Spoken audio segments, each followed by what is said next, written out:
வணக்கம், welcome to Pushpalatha's all in the kitchen.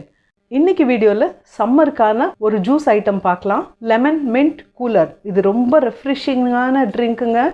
இது எப்படி பண்ணுறது அப்படிங்கிறது சொல்கிறேன். கடைசி வரைக்கும் வீடியோவை பாருங்கள். அதுக்கு முன்னாடி நீங்கள் இந்த சேனல் இன்னும் சப்ஸ்கிரைப் பண்ணலைன்னா கீழே இருக்கிற சிகப்பு கலர் சப்ஸ்கிரைப் பட்டனை அழுத்தி சப்ஸ்கிரைப் பண்ணிக்கோங்க. பக்கத்தில் வர பெல் பட்டனையும் ஒரு கிளிக் பண்ணிவிடுங்க. நாங்கள் எப்போ புதுசாக வீடியோ போட்டாலும் உங்களுக்கு நோட்டிஃபிகேஷன் வந்துடும். புதினாவை தண்ணியில் கொஞ்சம் நேரம் ஊற போடுங்க. கொஞ்சம் நேரம் புதினா தண்ணியில் ஊறிச்சின்னா ஃப்ரெஷ்ஷாக ஆகிடும். அதுக்கப்புறமா நல்லா அலசிட்டு அதுக்கப்புறம் எடுத்து நல்லா க்ளீன் பண்ணி வச்சுக்கோங்க. இப்போ இதோட எலுமிச்சம்பழம், இஞ்சி இதெல்லாம் சேர்த்து நம்ம பண்ண போகிறோம். இனிப்புக்கு நீங்கள் சர்க்கரையும் சேர்த்துக்கலாம், இல்லை நாட்டு சர்க்கரை, பனை வெல்லம், இந்த மாதிரி எது வேணுனாலும் சேர்த்துக்கலாம். இப்போது எப்படி பண்ணுறது அப்படிங்கிறத பார்க்கலாம். இப்போ ஒரு மிக்ஸி ஜார் எடுத்து வச்சு அதில் இந்த புதினா அலசி வச்சுருக்கிற புதினாவை போட்டுக்கலாம். அது கூட ஒரு சின்ன துண்டு இஞ்சி போட்டுக்கலாம். அது கூட கொஞ்சம் எலுமிச்சம்பழம் ஜூஸ் பிழிஞ்சிக்கலாம். ஒரு கைப்பிடி புதினாவுக்கு ஒரு எலுமிச்சம்பழம் இருந்தால் போதுங்க. அரைக்கும் போதே எலுமிச்சம்பழத்தை புழிஞ்சு அரைச்சோன்னா புதினாவோட பச்சை நிறம் மாறாமல் இருக்கும். நல்ல பச்சையாக கிடைக்கும் நமக்கு ஜூஸ். அது கொஞ்சம் நேரம் ஆனால் கூட அது கலர் மாறாமல் இருக்கும். அதனால் முதல்லையே அரைக்கும் போதே எலுமிச்சம்பழ ஜூஸை போட்டு அரைச்சிக்கணும். அது கூட நான் சர்க்கரை சேர்க்குறேன். வீடியோக்காக நான் சர்க்கரை போட்டு பண்ணுறேன்.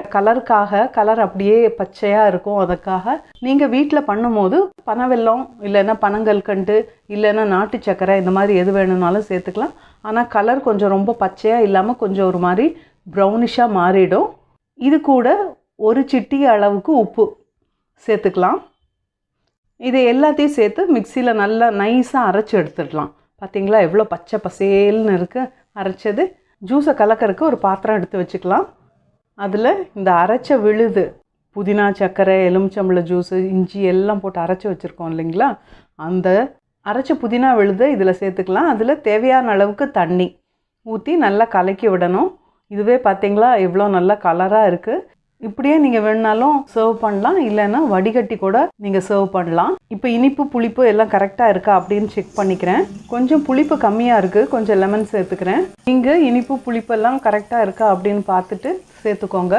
நீங்கள் இதை இப்படியேவும் டம்ளரில் ஊற்றி சர்வ் பண்ணலாம், இல்லைன்னா வடிகட்டிட்டும் சர்வ் பண்ணலாம். இப்போ பரிமாறுறதுக்கு ஒரு அழகான கண்ணாடி டம்ளர் எடுத்து வச்சுக்கலாம். இதில் முதல்ல 2 ஐஸ் க்யூப், 2 3 உங்கள் விருப்பம் போல் எவ்வளோ வேணுனாலும் போட்டுக்கோங்க. அதில் நம்ம இந்த கலக்கி வச்சுருக்கிற ஜூஸை ஊற்றலாம். ஜூஸை ஊற்றி அது அலங்காரத்துக்கு ஒரு ஸ்லைஸ் எலுமிச்சம்பழத்தை இந்த மாதிரி வச்சிடலாம்.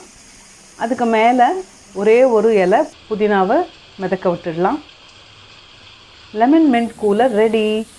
நீங்கள் இந்த சம்மருக்கு இந்த ஜூஸை செஞ்சு பாருங்கள். செஞ்சு பார்த்துட்டு உங்களோட கருத்துக்களை நம்ம கமெண்ட் பாக்ஸில் போடுங்க. வீடியோ உங்களுக்கு பிடிச்சிருந்ததுன்னா லைக் பண்ணுங்கள். உங்கள் ஃப்ரெண்ட்ஸும் இந்த ரெசிபியை தெரிஞ்சுக்கணுன்னா ஷேர் பண்ணுங்கள். சப்ஸ்கிரைப் பண்ண மறந்துடாதீங்க.